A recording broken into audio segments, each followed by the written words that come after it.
but I am so happy to see all of you here with us today for our session on career detours with Kristin Dabney and Emily Frank. My name is Christy Kennedy. I am class of 2010. I mentioned Albright House. I'm pointing at it. It's right outside the window. And I am also the Director of Alumni Leadership and Career Engagement here at Smith.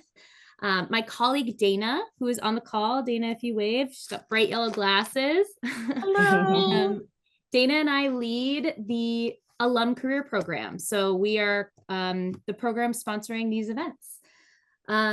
Whether you're just starting out, if you're kind of redefining your career or seeking your next opportunity, we really want you to understand that the alum career program is here to support you at any stage. Your Smith network is a really, really powerful resource, and we'll talk a little bit about that today, but that's something we really want you all to come away from this session feeling in real time. So you can stay connected through the Smith Network platform. You can explore our career hub in that platform and join us for workshops and webinars like these all year round. Dana's dropping some links to our website in the chat. You can keep an eye on that page to see future programs that we offer. We have designed this session really to be a panel style interview with Kristin and Emily. So I'm going to be asking them some questions. Career detours. It's a big, overwhelming thought. And whether they're planned or they come as a surprise, it can feel a bit disorienting. But they also can open up the door to growth, clarity, and new opportunities. So today, we're really lucky to have both Emily and Kristin, two of our Smith alum career coaches, with us to talk about how to stay grounded and focused during these times of transition. So we're going to hear some practical strategies from them for reframing setbacks, shifting your mindset, which is a big focus of today's session, and really taking meaningful action, even in times of uncertainty. I'm really excited to get us started, Kristin and Emily. And I'd love it if both of you could take a moment to introduce yourselves and talk about the expertise that you bring to this discussion today. Sure. Emily, do you want to go first? You go ahead. Okay. I am Kristin Dabney. I'm class of 90, and I am a master's licensed counselor and then became a coach 7 years ago. So I combined the two skill sets to help women through usually career disruptions. So I consider myself a career strategist and leadership coach. And I find that the women who come to me have experienced some sort of a disruption. Some disruptions are expected and some are not expected. So they may be a layoff, a firing, a downsizing, a move, a divorce, anything that might affect what you're doing day to day to earn a living. And I work mostly with women at midlife, although I've worked with anyone from 18 to 65. So that would be my specialty. Emily? Excellent. Yes. Really glad to be here. I'm Emily. I'm class of 93. And like my classmate Marissa, I was in Park House. And like Kara, I also was an East Asian Studies major. I did Associated Kyoto program junior year. And I am in Denver. I think Lynn is in Denver as well. So I also have a master's degree in mental health counseling. I primarily work with people who are frustrated with the process of the job search. So that the people who don't necessarily feel like they kind of fit the standard workplace mold, people who are changing careers, people who are really struggling to find some sense of meaning or purpose in their work. My website talks about helping quirky people in their career search. I worked in higher ed for 12 years, and I've been in private practice since 2018. Awesome. Great. Well, as you can hear, we have a wealth of wisdom at our fingertips today. So I'm going to get us started with our conversation about career detours. So I think one of the first things that I know we really wanted to talk about is this concept of reframing setbacks and how to normalize them and reframe them. So can you talk about, and Kristin, you can go first, what is one way that you encourage people to reframe a setback so that it becomes a starting point instead? Well, the first thing would be to not use the word setback. I think the words we use are powerful. They inform us, they create the feelings we're going to feel and the actions we take or don't take. So I find that when people think of it as, I like to say something like a disruption, because disruptions can actually, create something magical and wonderful as a result, right? Something can bloom from that. So I would say, tell yourself what's actually beneficial about this. And I will share with you, if you are in a moment right now where you're like, there's nothing beneficial, Kristin, this sucks to high heaven, I would challenge you to say, what else could be true? Or to ask yourself what else could be true.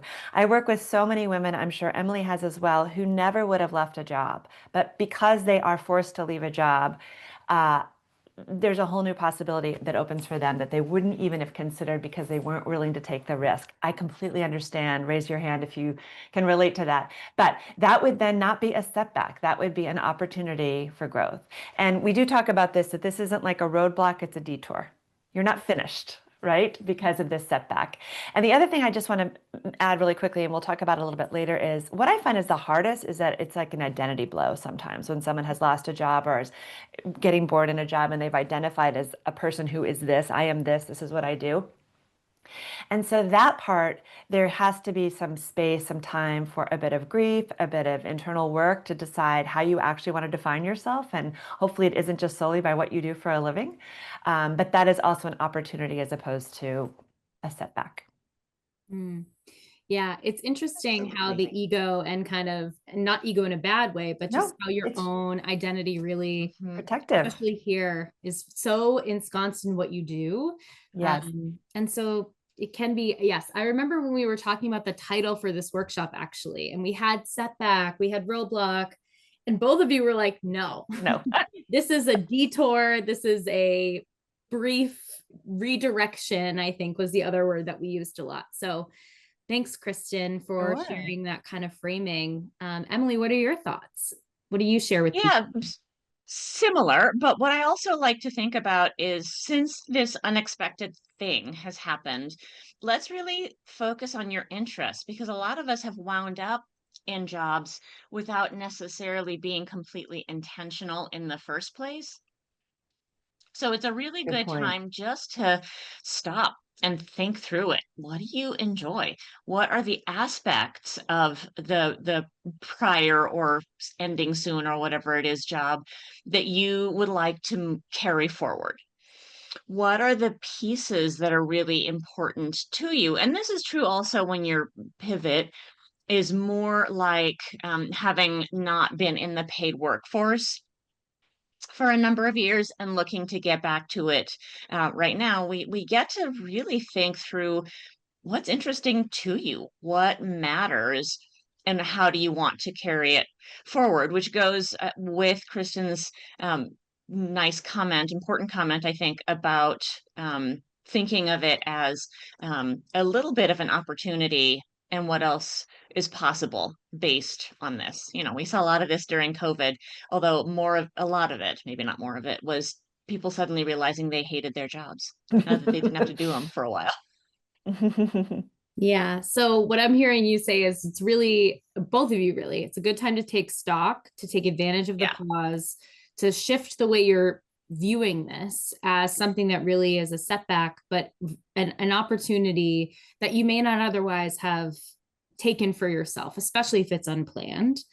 Absolutely. And Emily, I'll just also just want to mention, and we can share this as part of our follow-up. Emily hosted a workshop for us a couple of years ago about value-oriented career exploration, where she really walked through some processes and some ways you can do that stock taking of your values and understand really what does matter to you when you're looking for your next move. So might be worth kind of dusting that off and resharing it with people so that they have those helpful resources at their disposal as well. Absolutely.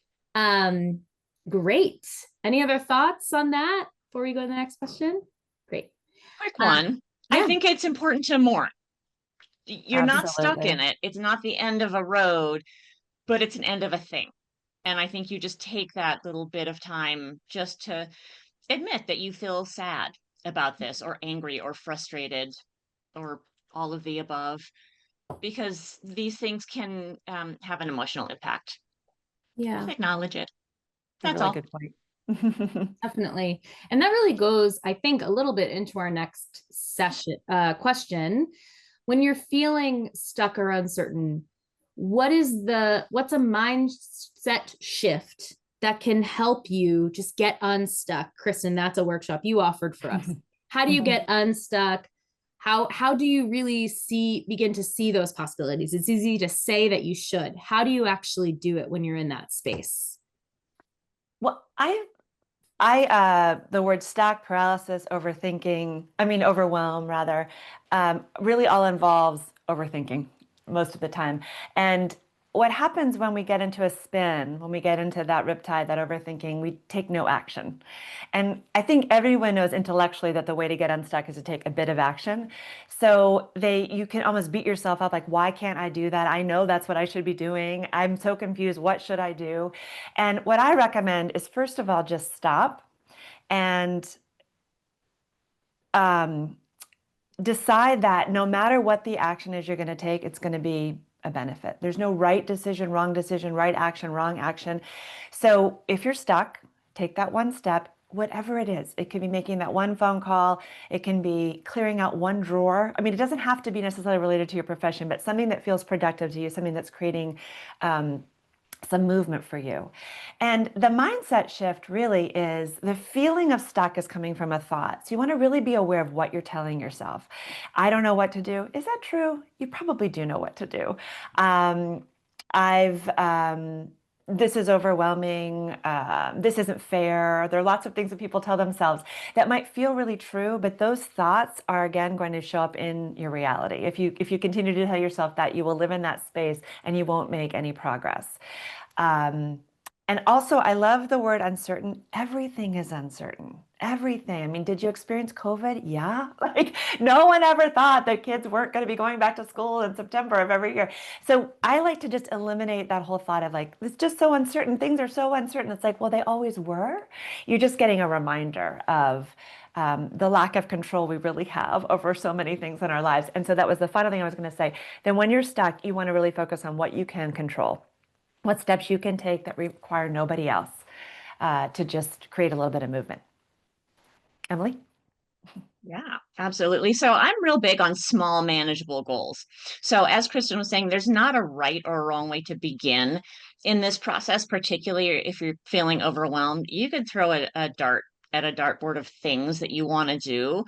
Or you can start with what seems easy. You can start with something that seems unpleasant that you want to get over with. But I like to break those down into really bite-sized chunks, because I think that's also part of how we get over that sensation of overwhelm. If we're looking at all of the bazillion things that need to get done, it's always going to feel like too much.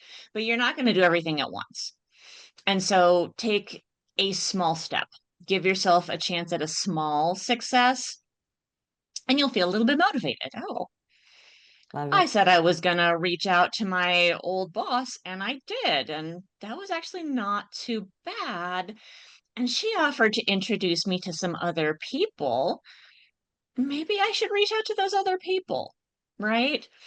These little bite-sized tasks are really important, I think, in the process of it and getting over that sensation of being overwhelmed and overthinking it as well. Because sometimes people feel really paralyzed because they don't know that the right first step, there isn't one. And there isn't, on the opposite side, there isn't a wrong first step either. So you just like point at a thing and do the thing, and the other pieces will begin to move. So it sounds to me like the only wrong thing would be not doing something and sitting in it. Exactly. And it's just about like, what can you do to get the momentum going? You need to just like get yourself in that space of momentum, which can be hard, right? But that's why, taking that time to acknowledge how you're feeling, kind of clear that out of the way a little bit, and then say, okay, here's my action item of the day that I will take.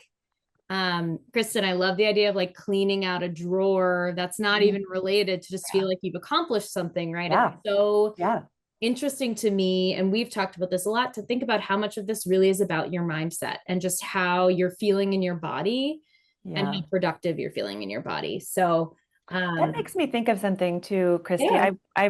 Emily and I both work with a lot of Smith women, and Emily works with the Seven Sisters as well. And what I find happens so often, let's just lean into the idea that you have lost a job, is the embarrassment.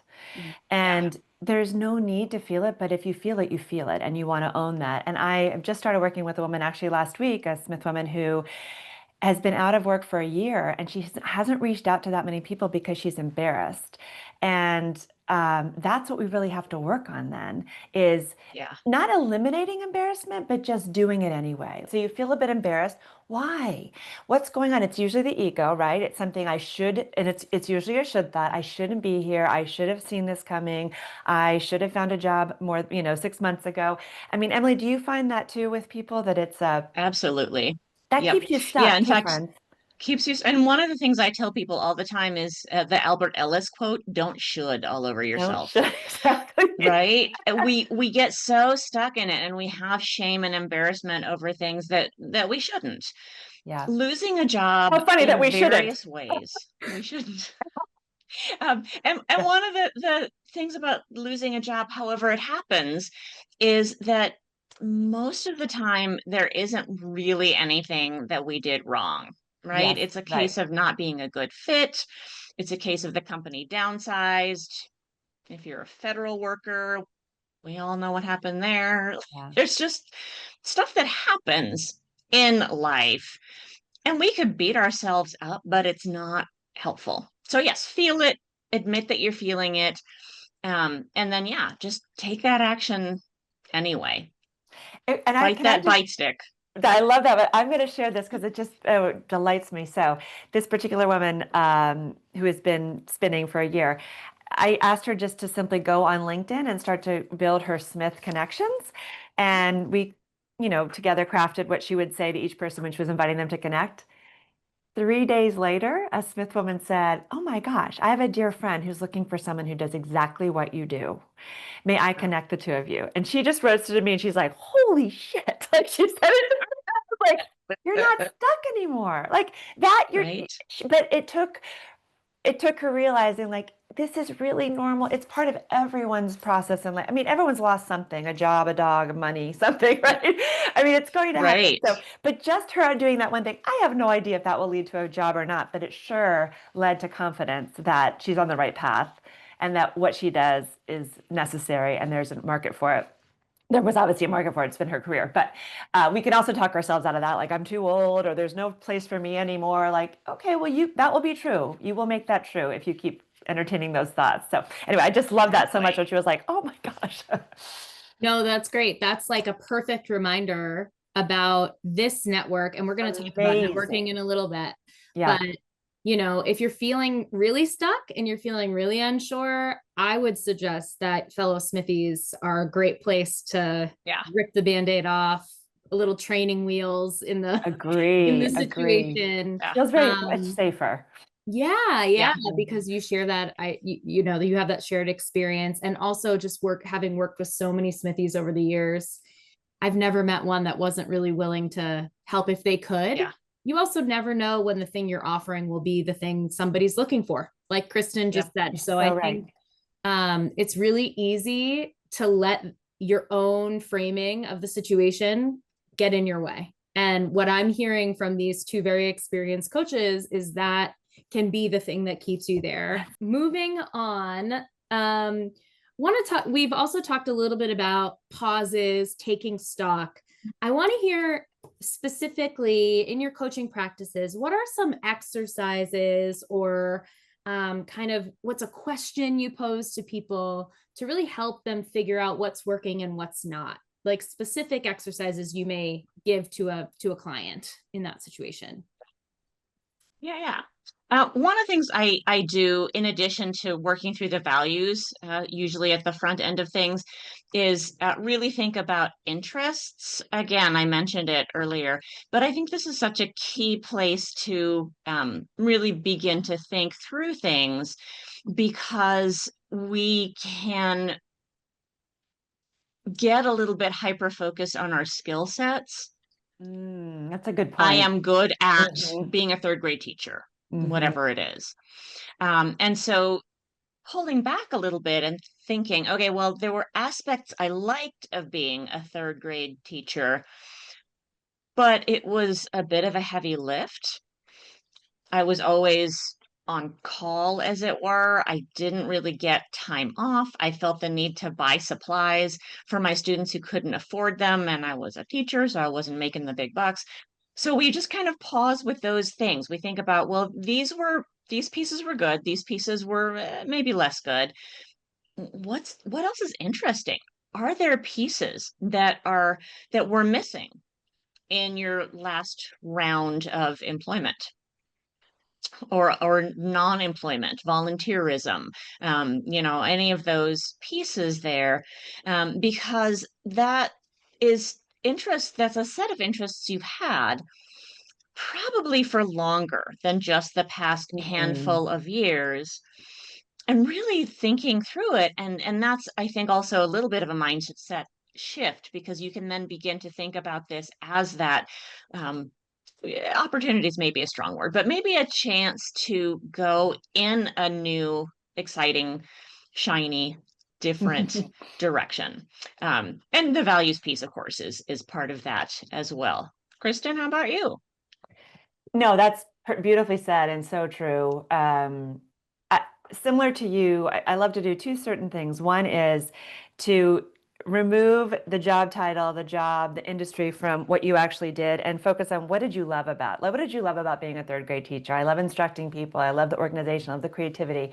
Or maybe it was something very different. Well, those three things are needed in every industry, right? So there Yep. could be a job at the hospital that would need those same skills. And I love what you're saying about the interest part of it too, because I'm thinking if they're like, what skills do you want to bring to the next job? Yeah, You might be really good at databases, but you hate doing them. So that's not a skill set we're going exactly. to be advertising as much. But I think that's important. The other actual tool I recommend, which you can buy online, I think it's amazing, is the Clifton Strength Finders. And it's Mm, meant to be, well, it's often used in a group setting, so like a whole team would be doing it, but I use it individually and find it to be very valuable. I think it's about yeah. $30 to buy online if you Mhm. just want your top 5 strengths. The reason I love it is because I call it a love letter to yourself. It will print out, Mhm. you'll do a 30-minute assessment online. And oh, and also if you do this, it could be, you can't stop and start. So have 30 minutes completely available to you. And then it will print out your top 5 strengths. And I find when someone is in a transition, they focus more on their weaknesses. They focus on what didn't work, why they might have lost a job, why they were chosen to be downsized, why they're having trouble finding another job. Okay, that's not going to get us to where we want to go, right? But if you can say, gosh, these are my strengths, I was always like, yeah, that is me. Look at that. Look how amazing I am. And it also talks a little bit about your shadow side to those strengths, which is good to know. Like if you're hyper organized, you might also be a bit rigid, right? So you want to think about that as you're looking at your next job and seeing if your whole self would fit into that new role. But Strength Finders is an actual um, it's an asset. It's an asset. The other thing that's great about it is then it helps you shape your about section on LinkedIn. It helps you know how to frame your resume a little bit differently. And a lot of people speak the Strength Finders model. In Yeah, fact, I will share with you that at the last time I was employed, we hired someone simply because there was a certain strength that was winning others over that we needed. We needed an influencer on our team, and we didn't have one. And it was in her bio of her LinkedIn page. I mean, she obviously then did a great job at the interview and all that sort of stuff, but I don't even know that she would have been pulled from the big pile if yeah, she wasn't able to say that you don't have to speak the Strength Finders language, but that she was willing to present with, this is what I do well, not I'm really good in, I don't know, this higher education. I was in higher education. It had nothing to do with higher education. It had to do with I'm an influencer. Okay. Is that like a little bit yeah. too, is that clear? No, totally Yeah, clear. that's Okay. good. No, And yes. there's So, a book Oh, too yes. for anyone who's more book oriented. You can yes, that's actually true. buy the Strengths Finder book, Yes. and there's a code to take the assessment online. I like the book because there's a little bit more information in it, so it kind You're of right. goes through the descriptions of all the hundred and however many. There's Um, 34. And in the book, you yeah, get and to there's read like it. hundreds of combinations, and yeah, Oh, yeah, yeah, yeah. I'm sorry. And you can read I love the book too, actually, yeah, plugging that as well. And it's cheaper than doing it online. But the other thing that's nice is then you have a description of all 34 strengths, so you can exactly. look at them. Oh, and one other thing, guys, the other thing about that is if I'm working with someone and they want to move from industry A to industry B, but they don't have all the strengths necessary for that, you can build strengths. This is not, Yeah. you can build skills. And I will say, I've taken the Strength Finders twice. When I was an employee, my top 5 strengths were very different than when I opened my own business. In fact, my number 1 strength when I opened my own business was responsibility. And I was like, that is so boring. You know? And then I realized, well, I guess it had to be, because it whatever happens or fails to happen is my responsibility. This is my business. So it's very dynamic. It's not a static, it's not a personality test. Not that those are static Yeah. either, but people sort of think they are. But yeah, another reason why it's a good tool. That's great. And I know that you both Kristin and Emily have prepared some worksheets that we're going to share. That also can help you walk through some of those thought processes, take inventory, and do a little planning, goal setting. So we have a couple other resources that we'll share with you as well. Can I just share one more thing on that front? Yeah. It's in it's in the workbook that you can download from me. But the other thing I love to have someone do is write down what the goal is. My goal is to find a job in this industry. My goal is to get this promotion, or my goal is to start a business, whatever it might be. And then spend like 1 to 5 minutes just emptying your brain, like of all the thoughts that come up when you say, this is what I want to do. And that's where you're going to really be able to identify what some of the obstacles might be. Like, well, good, that's that's dreaming or whatever. Or it could be, this is going to be hard, or I'm too old. And some of them could be like, this sounds so exciting, or I like, tingle when I think about that kind of a job. But that's really important. And it's so easy to know the tactics. You guys can Google how to find a job. You can, a lot of the tools are online. What Emily and I do, and really the other coaches in the Smith cohort, are get more into the mind of what's actually going on and blocking you. And it's very rarely a circumstance that's blocking you. It really is. It starts with your thought. And then there can certainly be circumstances. I'm not saying that there aren't isms out there, but dump all that, empty your brain onto a piece of paper, and then you have a better idea of like what your operating system looks like. And if it's pretty negative and pretty dismal, it's the first place to start. Forget what your strengths are. It's the first place to start, right? Kind of cleaning that up a little bit. So, Emily. Yeah. And to that end, I'd say, let me add another book recommendation, which is Carol Dweck's book, Mindset. Yeah. So if you're not familiar with her, she talks a lot about how, and this starts in the earliest childhood years, we tell kids things like, you are smart. And what that does is then when that child, grown up, as the case may be, experiences something that is harder for them, it becomes a question of, maybe I'm not smart after all. And so she talks a lot about this growth mindset, so that we should instead be encouraging kids with things like, wow, you worked really hard until you understood this.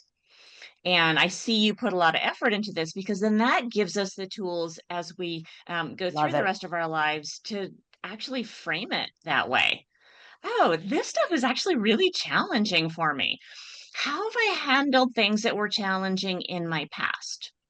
Right. And this goes into what Kristin was saying about self-talk, right? We tell ourselves all of these things, and so many of our messages to ourselves are negative. And the thing I always say about that is we believe those negative voices because they speak with our own voice. They're not really ours, right? They came to us from 87,000 different directions, but we've internalized them. And so we'll look at a challenge and we'll think, well, I can't do that. At one point you couldn't walk, right? That's a good point. Just because you can't do it now doesn't mean you're going to continue to be unable to do it in perpetuity, right? Skills are by definition learnable. Yes. I always add my favorite 3-letter word to that is yet. I can't do that yet, right? That's it. Just add that little, and then it sort of, it unhinges it a bit. It makes it less sticky. Yeah. Yes. And Emily, one of the worksheets that you prepped for this group is how to limit those kind of the self-limiting beliefs, and how to eliminate those when you're going through this process. So we'll share those with you as well. Because we all have them. Oh yeah. Totally. And really normalizing that as well. I think as somebody who receives a lot of emails from folks in the Smith community, no one on this call would be alone in feeling that way or having felt that way at some point. So just also understanding that everybody goes through that at some point in their lives. I want to speak a little bit more. You've talked about these small, meaningful steps, and we've just reviewed a couple things people can do, like the brain dump exercise, Kristin. How do you help people stay accountable and take these meaningful steps so that they are keeping the momentum going? It's really easy to get the ball rolling sometimes, but then sticking with it can feel harder. How do you coach people around that? Yeah. Maybe Emily. Yeah. I've forgotten whose turn it is, but yes, this is a real big challenge in the job search. And the reason I always remind people that it's so hard when you're in the job search is that it's not like when you have a job, right? When you have a job, I have to be at work at this time. I have to do these tasks. I'm going to get paid this much. There's so much kind of external organization that's been placed upon you. And when it's just you sitting at home trying to figure out your next steps for the job search, it can get frustrating and difficult and overwhelming and all of that. So certainly I go back to those small challenges. But one of the really great things you can also do is find an accountability buddy. And there are lots of places you can do this. Certainly, you can go to some job boards, job search sites, not the job boards, job search sites, and see if anyone else is looking. You can tap into stuff like the Smith social media pages and see if there's anybody else on there. If you have a friend or a family member who's also going through a shift like this, those kinds of things. And also, if you are committed to sort of a bit more work in this, sort of a higher responsibility kind of setting for it, there's a free organization that you can join. They're called job search councils. There's a lot of work involved in these, but they're free. And I think the website is Never Search Alone. Oh, that's But lovely. they're nice, and they do, again, they're high commitment. They're pretty neat. They're, again, a lot of work. Absolutely, really great ways to not feel so alone in the process. Some people are really good at self-motivating, but most of us aren't, certainly at the beginning. And the job search it can be kind of demoralizing. And I think they're really interesting and worth it. Yeah, I don't have much more to add. I think those are brilliant ideas. And the other thing I love to just tell myself is I don't have to want to do it to do it. It's a time to just create your own accountability. I love leaning on another person, partnering with another person, but there is a fair amount of it is on you. It is your responsibility to continue the momentum. And I also say go for the minimum baseline. Right. So it doesn't have to be that if I didn't work on looking for a job for 7 hours a day, I'm a failure. Like if I did 5 minutes, I'm 5 minutes closer. Yeah. Right. Yeah. Just being kind to yourself. Yeah.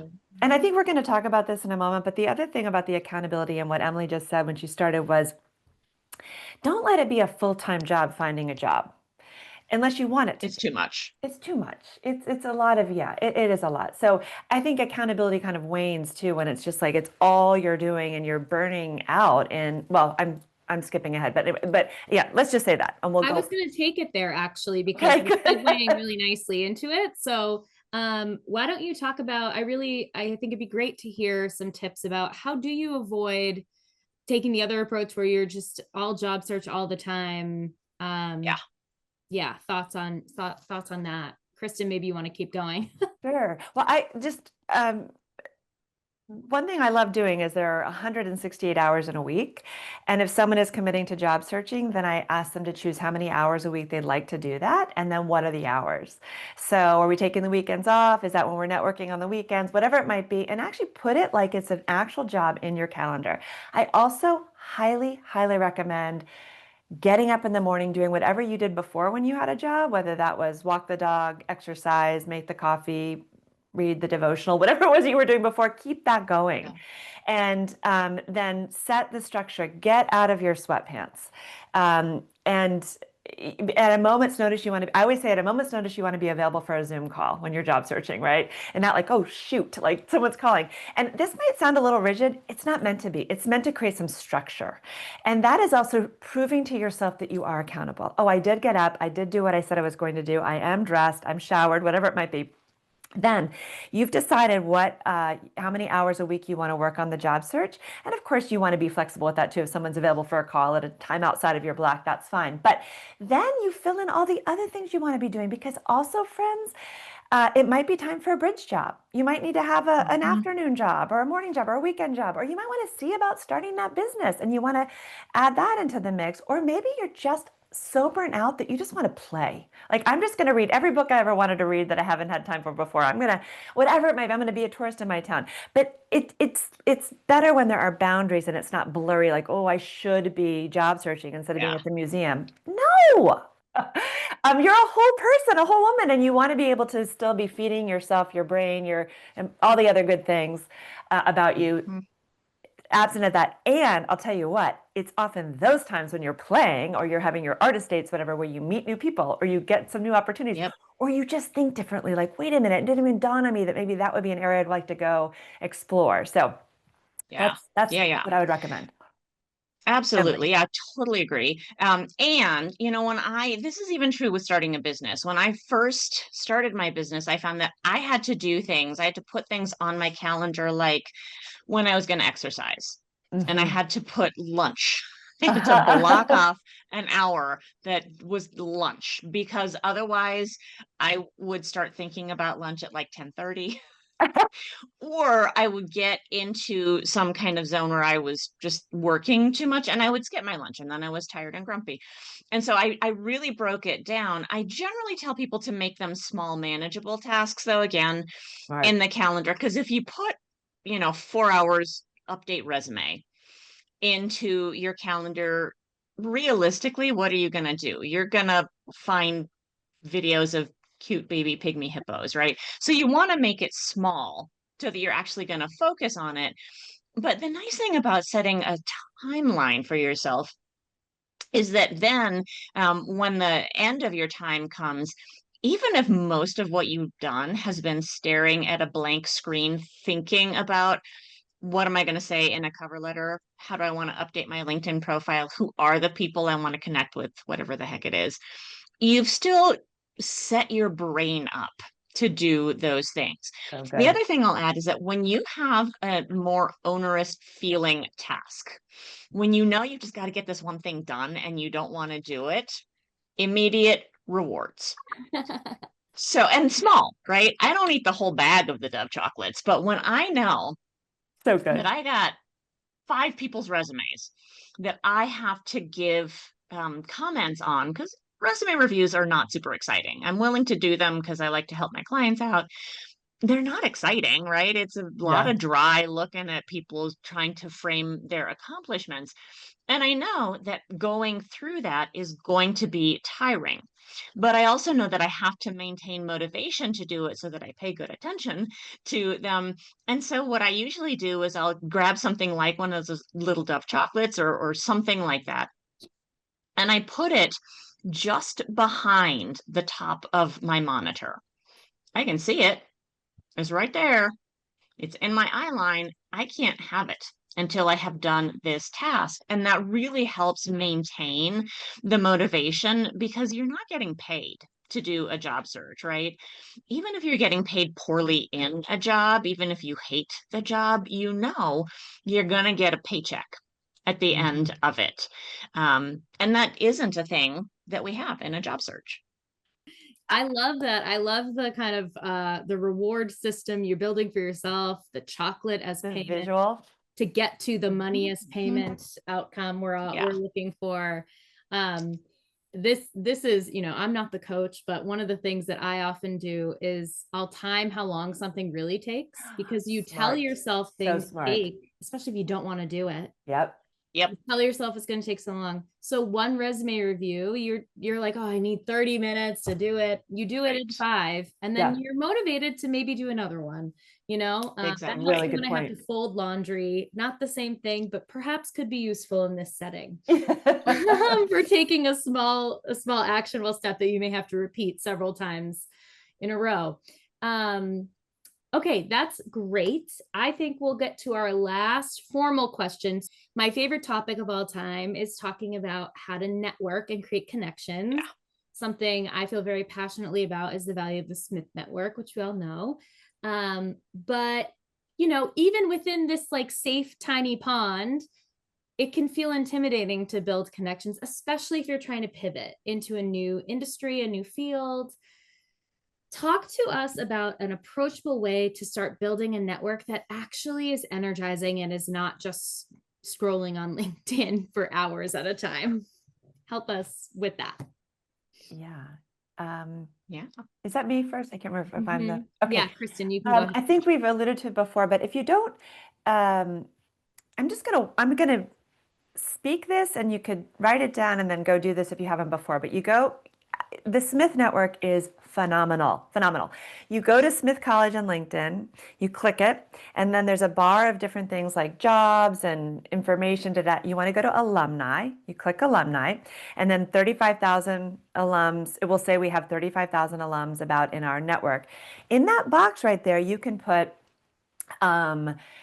anything you want to find to make that $35,000 to make that number of women be reduced or people reduced. So you can put in project management, you can put in realtor, you can put in third grade teacher, right? Whatever it might be. And then it will list those people who have that somewhere in their LinkedIn profile. They might not currently be working in that industry, but somewhere in there they have.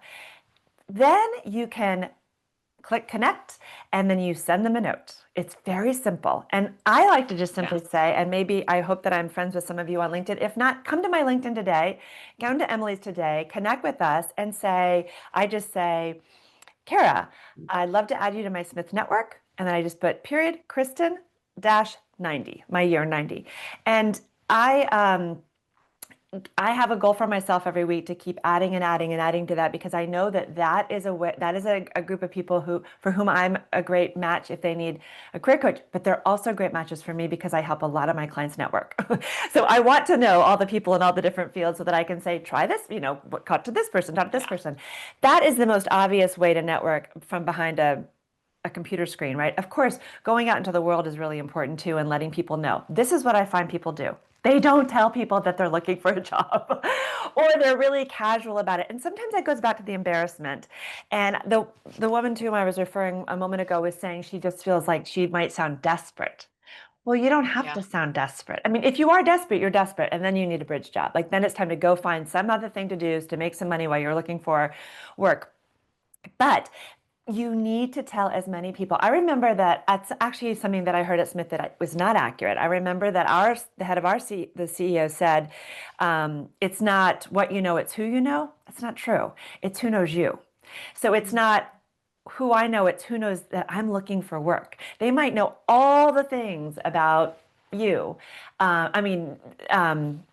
They might know a lot of things about you, but if they don't know that you're looking for work, you don't even come up on their radar necessarily. So make sure people know. You don't have to put open to work on your LinkedIn profile. You don't have to do that if you don't feel comfortable, but you want to reach out. Now, the other thing is when you're sending these messages to people, it could be like, hey, Christy, I'm exploring higher education support roles, and I'm wondering if we could connect. And if they say yes, great, and then you can follow up and say, could we get on a 10-minute phone call? Like, you don't want to have them commit to an hour, or I'll drive 4 hours to have coffee with you.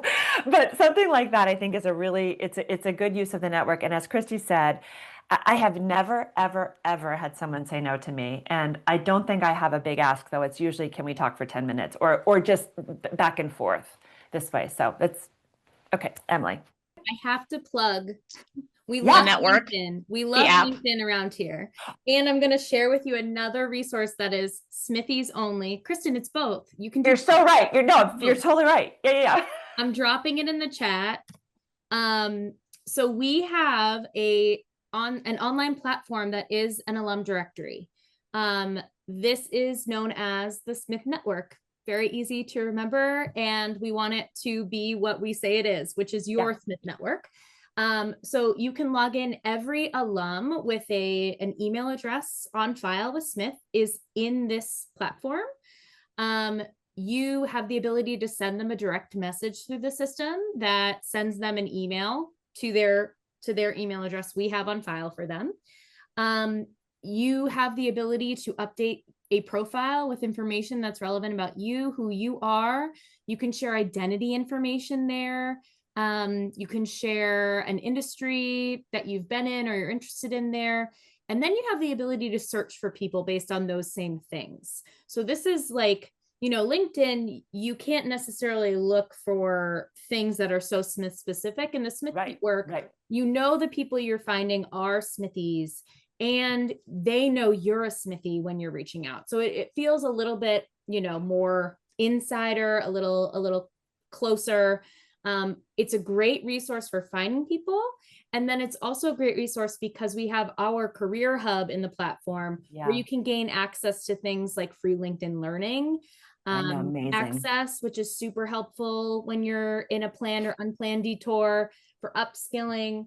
At contacting any of our coaches, we have their past workshops and webinars. So I love LinkedIn. It's awesome.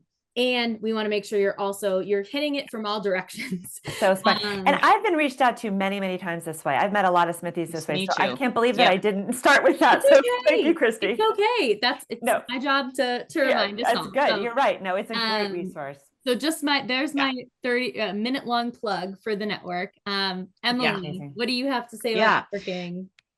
Absolutely. Yeah. So one of the things I think is often really important in this process is to reframe it, because the word networking can be very off-putting to a lot of us. I'm not particularly businessy. One of my post-COVID promises to myself is I never have to wear hard pants again. I don't want to feel formal. I don't want to feel like I have to wear uncomfortable shoes in any of this. And that tracks a lot with, I think, the sensation of something like networking, feeling like it doesn't fit. So I really talk to people about thinking of it more as an opportunity to meet interesting people and nurture relationships with them. You'll find all kinds of really cool people out there that you just want to have conversations with. And that helps with this sensation of it feeling a little bit mercenary. It doesn't have to be some kind of formal exchange of information that you have with people. It can just be finding interesting humans, talking to people that you genuinely find interesting. And you'll be surprised at how many of these things eventually turn into things that are potentially really, really beneficial to you. I love that. So years and years ago, when I first got back, I did the Japan Exchange and Teaching Program right out of college. I thought, hey, maybe I want to be a teacher. It was a thing a lot of East Asian Studies majors did. We didn't know what we were going to do, so we did JET. And I had vaguely thought that perhaps I would look into teaching. I was very quickly disabused of that notion. And when I got back, I was very much at loose ends. I didn't know what I wanted to do. I had to move back in with my mom. It was a whole thing. And one of the things that was kind of low-hanging fruit for me is that there's a consulate in Denver. So I reached out to them and I said, hey, do you need people to help with the networking, with the interviewing of potential JET participants, candidates? And they said yes. And so it's a whole stupid, complicated process, but they needed people to interview candidates from the Mountain West. So I said, hey, sign me up. This will be great. And the woman who organized the whole thing, she's super organized person. She's really responsible. I really liked her. And so she was the person who went out to Utah and Wyoming, Colorado, and places like that and did the recruiting. But then she also organized the interviews. And so she and I just got to talking. She was also, we were placed in the same part of Japan when we did our JET experience. And so we bonded over Hokkaido and cold, snowy winters, whatever. And years later, she quit her job doing that. And when there was a I don't remember if the title is president, it doesn't matter, when the sort of head person of the US Jet alum program, when that person decided to leave, I said, I had a conversation with her and I said, Jessica would be amazing for this. I hope she's applied. Mm, She wound up getting the role. there you Couple go. of years after I went into private practice, when she got the role, and she actually reached out to me and she said, you know what? We need someone to do some career stuff for our alums. A lot of them are at loose ends and they don't really know what they want to be doing. And, we don't have a ton that we can pay you this year, but could you do some sessions for a reduced fee? And so, of course, I did them. And this has been something that has carried through over the years. So So I now good. do a handful of things for the US Jet Alum chapter, but then also some of the regional chapters. So, it wasn't something that I thought was going to lead to money for me. It was a cool person I wanted to have conversations with. And it became this really mutual beneficial piece of the process. And the one other thing I'll add is certainly get on the Smith Network app. It's really great. And also do LinkedIn, but don't necessarily limit your easy reach people to Smith Fair. alums. Talk to Mount Holyoke folks. Talk to Bryn Mawr folks. Reach out a little bit beyond, because that Seven Sister Network can be incredibly, incredibly powerful. And same thing as with the Smith folks, I haven't ever had someone not respond to me because we have that in common. If I get a request from someone who says, hey, I'm a Wellesley grad, I'm feeling really lost, I'm immediately going to respond, right? Oh, you're my sibling. And so expand a little bit when you reach out, but let it be comfortable. Mm. Well, there's a question actually about this in the chat right now that I think we should just expand a little bit upon. The initial phone call connection is great, but then it's like, how do you keep in touch with somebody? How do they follow up? What are your tips for that? That feel like organic and natural, like you're talking about, don't feel kind of like you're bothering people. What are people looking for in those updates, or in keeping the conversation or relationship warm? Definitely. And it can be a little bit tricky. It depends, I think, a little bit on the nature of the initial conversation. So if you've had a more of an informational interview with someone and you're really enthusiastic about this as a potential new direction, follow up with a thank you. You can send them a cheap little thank you gift kind of thing, sort of in the mindset of like a $5 or $10 Starbucks gift card. But then also, hopefully, try to remember to do this if you haven't before.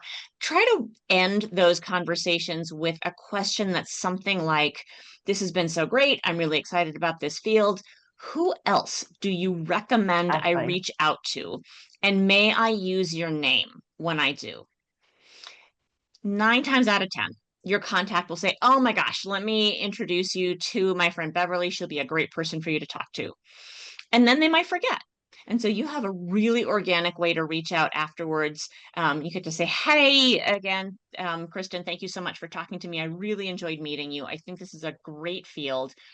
I've sent you a small token of my thanks. It's just a Starbucks gift card. I understand that those fairly often go into spam, so I wanted to let you know to look for it.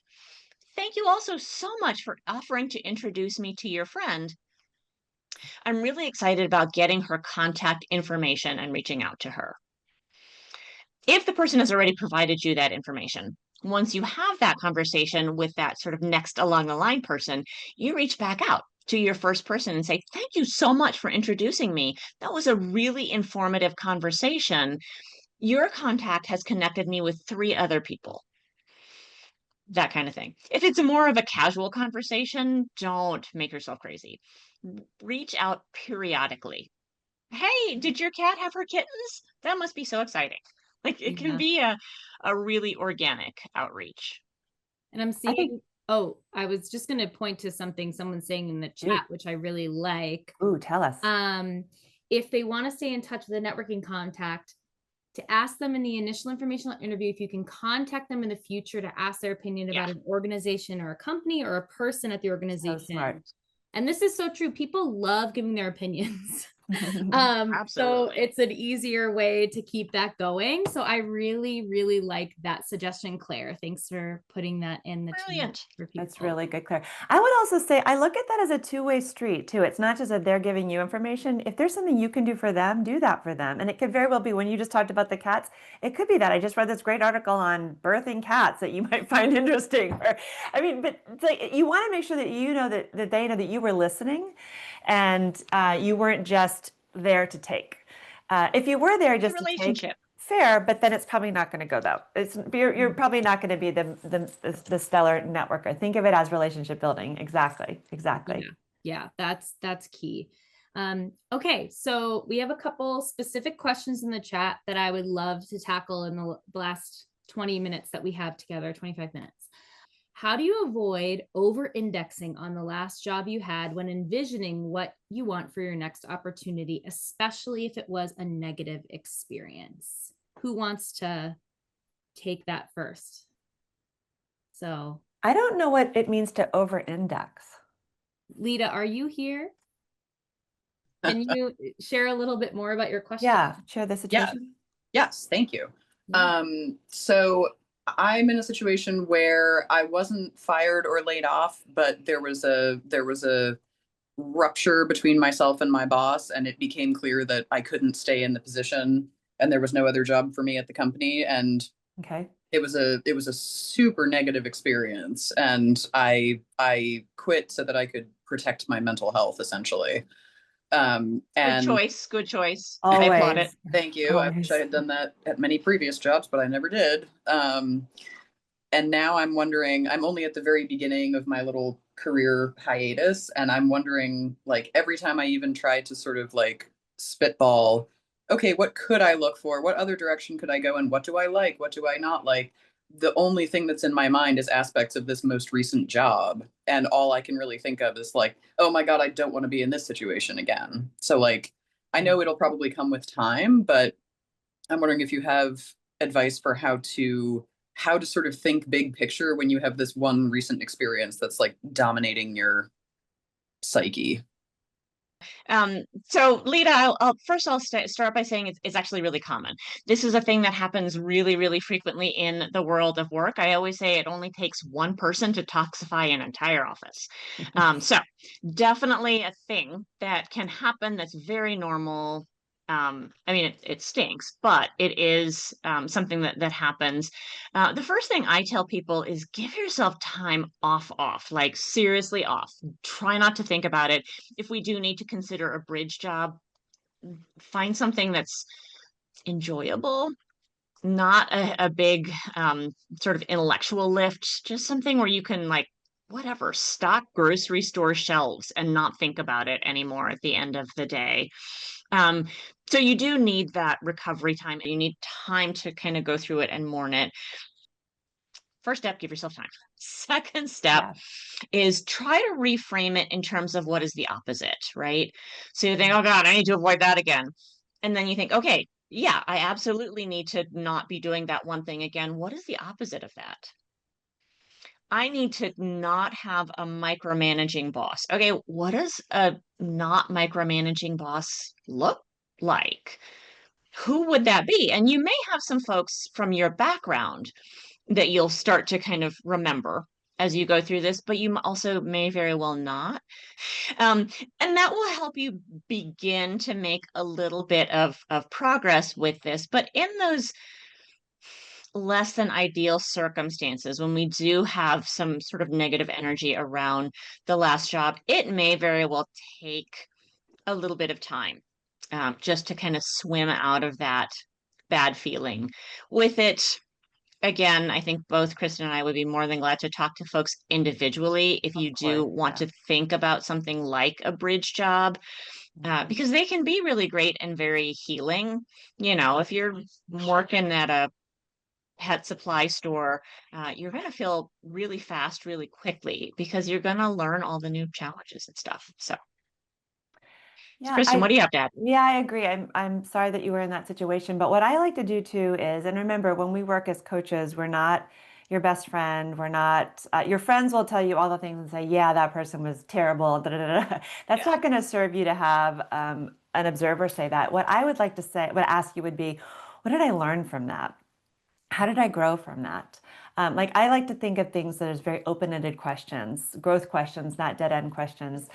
Like use it as, I like to call everything a sandbox. Like use it as a sandbox and say, what did I was playing in that sandbox and it didn't go as I'd hoped it to be. Well, why? What was it? And so that it's never a wasted opportunity and you don't have to fixate on it. You can say, gosh, okay, something good came from that too. And maybe the good is I know exactly what I don't ever want ever again. That's really actually quite helpful. I also would say I mean, you've heard this phrase before too, but don't let that boss like live rent free in your head. He or she is gone. And you continuing to think about that is keeping their power over you alive. It's not healthy. And even if feels like it's justified or you need to process some of that, do that with a therapist certainly, or with a trained professional. But don't let that person have that power. You have something magic to offer to the next person, I'm sure, the next organization, the next mission, and you really are denying yourself that gift if you spend a lot of time rehashing what didn't go well. Hmm. And I'll add to, I love that idea of figuring out what my part in this was. It doesn't have to be self-blaming. I No, think a lot no, of us no, no, go no, in no. that Thank direction. you for It's going to emphasizing that. hamstring you. No. So among the things that you might decide when you think, well, what was my part in that is, you know what? I'm too free spirited for that kind of job. I need to be considering something where free spirits are welcome. Or I need more structure than I ever got in that role. Great. I know I need to look for structure moving forward. And there may be some things that you should probably learn, internalize a little bit more. You know what? I kind of let that guy really press my buttons. I should probably figure out how to not have that happen next time because it doesn't help any of us. What might that look like? But you don't want to get into that. Oh, I did that thing again. What is wrong with me? I guess I'm unemployable, right? Such Yeah. a good thing to mention. Yeah. Yeah, I love that. Again, it's just the mindset, right? And it's Mhm. shifting the reframing of how we're thinking about things. Yeah. Lita, any other follow-up to that? That was super helpful, and I think you both hit the nail on the head in various ways Okay.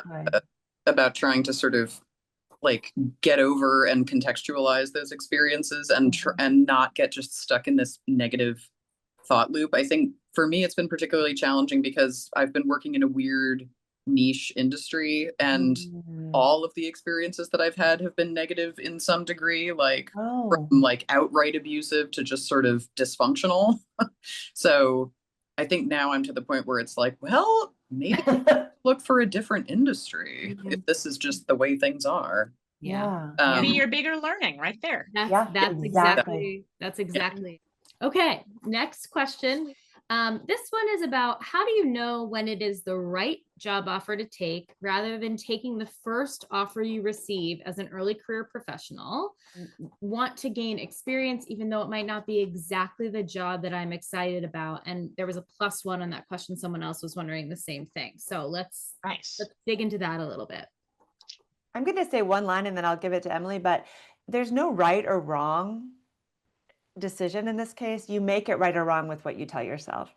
So it's not the right job offer. It's an offer. I'm going to take it. I'm going to learn what I'm going to learn there. And maybe I love to even say, as nerdy as it is, like create a bit of database, right? The skills you want to make sure you're going to gather at that organization and what the value you're going to add or you hope to add.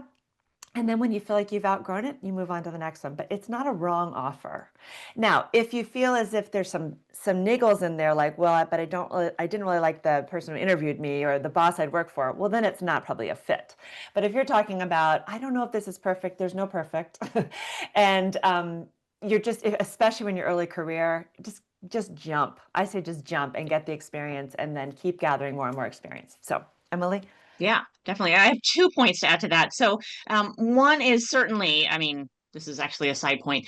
Definitely pay attention to any of those concerns or red flags because they're unlikely to get better as you go along. But the main points I'll add to it are one is nothing really is inescapable Right. unless you sign up for the military. So if you take a job and you get in and it very quickly becomes evident that this is a terrible situation, you're miserable, everything stinks, you hate every single thing about it, you hate your colleagues, you can quit. You can absolutely quit. You can think, wow, this was a mistake. I need to not be here anymore. That's one part of it. But the other thing is, if you are considering whether or not you should accept a job offer, one of the things I always say is pay attention to your energy level.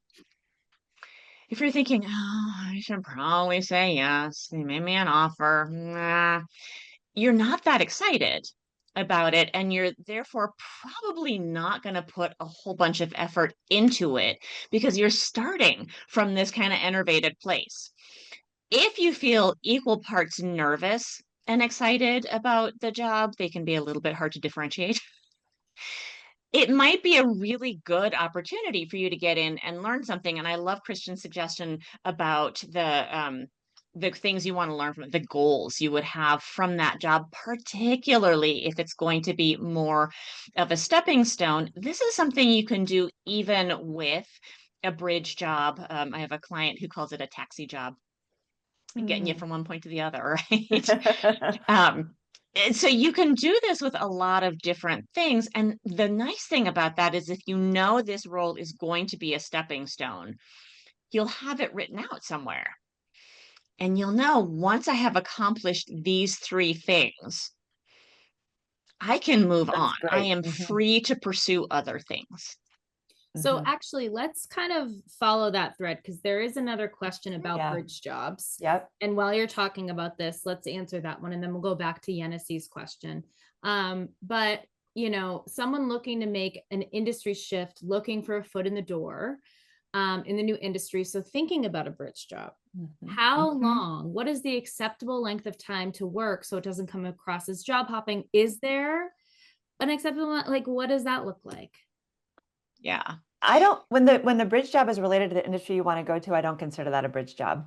Yeah. I think that's a job in the industry. So then I'd be particularly careful.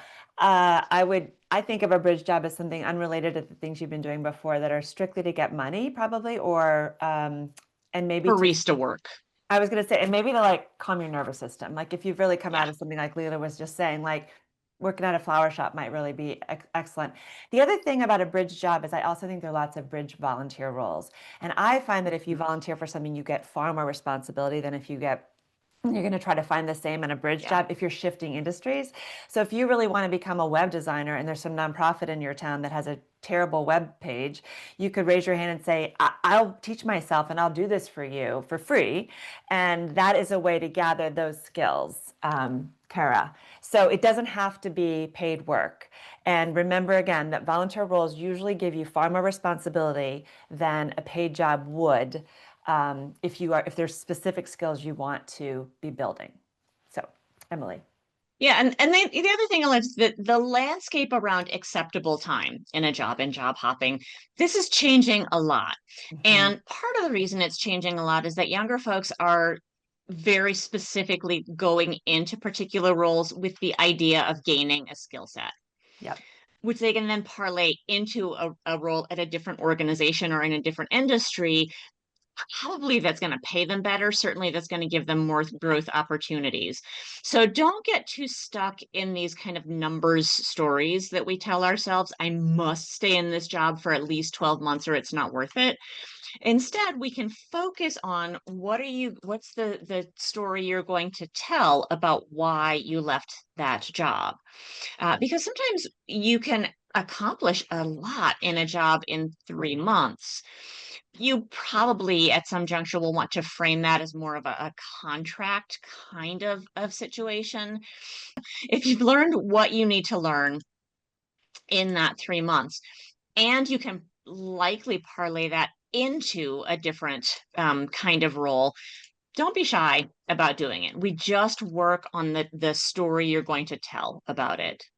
I like to also think like what value, at what point can I show evidence that I added value? You're not just there for you and to gather your own skills. You're Yeah. there to serve too. It's a contract. You're getting paid to do something. So I agree with you. And like Emily, I've worked in college campuses when I work with young people, and sometimes I'm like, hold your role here a little bit, friend. Like you're also there to serve and to contribute. And so if you feel like, okay, I've done what I said I would do in this job description, then it's time to move on. That too could be 6 months. It doesn't have to be 3 years. But I wouldn't only be looking at it through your lens, or it'll bite you at some point. I just know. I just know from experience. Yeah. And a more tactical Excellent question, point. do those bridge jobs, and in this case, we're talking about these barista, like no relation to your hourly wage jobs usually. no relation to your industry. Do those go on your resume? Do you leave them off? It's a good question. It depends is the short answer to that question. And so certainly if you're concerned about the appearance of a gap in your resume, you can put that in. I generally encourage people to, in that case, to break the resume into relevant experience and other professional experience. And then you have the thing that filled that gap towards the bottom, so it's not getting kind of too much airplay, if you will. But also sometimes you will find that you learn a lot about the profession you want to go into by taking one of those hourly wage kinds of jobs, right? So you, let's say you took a groceries checker job. In the process of learning to be a grocery store checker, you may actually learn something really interesting about how merchandising in a grocery store works and be able to translate that idea of merchandising into a field that's more appealing to you. In which case, you certainly want to put it on there, but then you're going to frame it differently. So you're not going to say, worked as cashier. You're going to say, learn the fundamentals of merchandising, came to understand. You're going to really frame it as accomplishments related to the new thing that you want to go into. And sometimes those jobs are just dumb things that you do that let you heal, kind of, get a paycheck, have a schedule, without really feeling like you have to accomplish things in them. And in that case, you're always free to leave them off. Yeah. Great. I want to get to this last question. We've got about 8 minutes left. So I am seeking a shift into corporate for educational purposes. Any advice for someone with years of experience working as an independent contractor, nonprofit admin technician? Can you tell I can't read very well? So what is this person's name? Genesee, are you here? Do you want to share a little bit more? So basically, I graduated in 2012, had a number of jobs, independently working in fashion, also working pharmaceutical technician, other sort of tech-related technician jobs, and then worked in a nonprofit program coordinator capacity. So lots of different hats and different skills, and I'm pursuing my master's now. So hopefully also trying to leverage that to open some doors. But it is quite difficult to find that opportunity into corporate, given the gap between undergrad and graduate. There are often gearing a lot of internship opportunities or other programs to those fresh out of college individuals that they want to invest in. And I am definitely worth investing in. However, I love it. To get that across in those applications, or just get a position where somebody thinks, oh, this person can thrive here. And I'm mostly looking at corporate because of their investment in education, in development, and I have experience at smaller organizations that they just don't have the funding for that or the network. So looking at IBM, looking at Microsoft specifically, and any advice would be appreciated. My first thought is that 80% of people get jobs that are not through LinkedIn or Indeed or even advertise. So really make sure you see that. I love when you said, I'm worth investing in. Keep that thought alive. Put it on a Post-it note on your computer. That is a gorgeous, delicious thought. And then from that thought, network. Get out there and meet people who work in whatever the corporations, IBM, Microsoft. There's Smith women who work at Microsoft. I'm certain of it. I don't know them, but I know that they must be. So, and you want to start relationships from the inside instead of looking at a job listing. Would be my shortcut answer. How about you, Emily? Mm-hmm. I agree. And in fact, if you can find people who are sort of at the same level that you would like to go into those organizations, so people with the job titles you might be seeking, those are going to be folks who are likely to be more responsive than people who are like the hiring managers and folks like that. So yeah, it's a really great starting place with all of this. And then the other thing you can do is if there are skills that you really want to demonstrate as you're applying for these jobs when it comes to the application part of the process and you don't have them or you don't have ways to demonstrate them, look for affiliated kinds of things that you can do. So look for where are the places where I can really show that I have these skills. You can consider jobs there, you can consider volunteering there, but places where you can really sharpen those skills so you have something to demonstrate. And this may be a case of going further back in your history, in which case what you'll do with it after you've done your networking is you will put those skills and abilities into a top section on your resume, even if they happened 15 or 20 years ago. So you throw them in there so they're right front and center where they're going to grab attention. And does that answer your question, Yenisei? Oh, sorry, Kristin. And I also do appreciate you referencing the structure of a resume because I know it does shift around a bit. Prior to me enrolling in this program that I'm in right now, I was definitely shifting my education towards the bottom. Now I'm shifting it right back up there. And yeah, very fluid. Go ahead and try to make those conversations happen.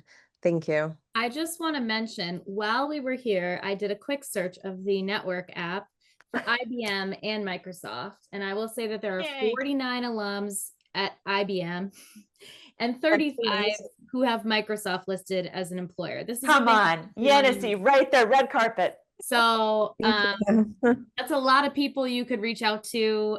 They may not be there anymore. Maybe that they know people. They know people. You know, it's a good place to start. So that's just a little example of the kind of support that you can find through the network. You can actually search by employer name like that and then find people who are employed. You can do that on LinkedIn as well. So taking it kind of from both perspectives. One of the things, maybe you're like, duh, everyone knows this, but I didn't know this, but so many of these larger corporations too are giving money to their employees if they find someone that they hire, and it's typically about $500. So like, I know my daughter's 26 and she's like, I'm always looking for someone who wants to join our company. That's right, because you know, it's so smart on the company's part. If it's someone who's happily employed and they're going to promote their so I love what Emily said about finding your counterparts in the organizations, because they're probably the exact people who would be maybe benefited or bonused if they found you out of the pool of people out in the world. Yeah. It also makes you stand out more if you get a referral link and you apply through that referral link in particular, if you name drop someone who told you to apply. Yeah. It's a good thing to do. The network, your network is really valuable there. Strategy. Yeah. So, you know, we're just about at time. Thank you both. That went so quick. So much. I know that was so flew fun. By. Thank you both so much for taking the time today to talk us through.